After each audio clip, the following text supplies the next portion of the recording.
Hi guys, this is the 2004 Volvo S40 T5.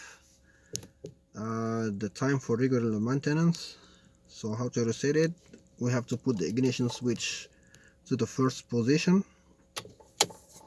We press the left button and we turn the ignition switch to the second position, and one light here start blinking. So when the light blink like 2 or 3 times, we will release the button.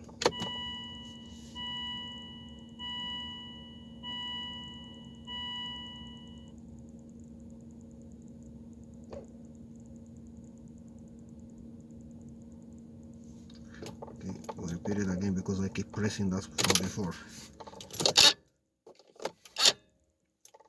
First position, press the button, put it on the second position.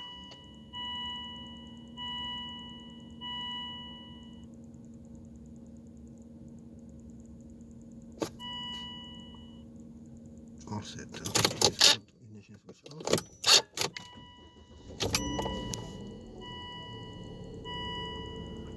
All set.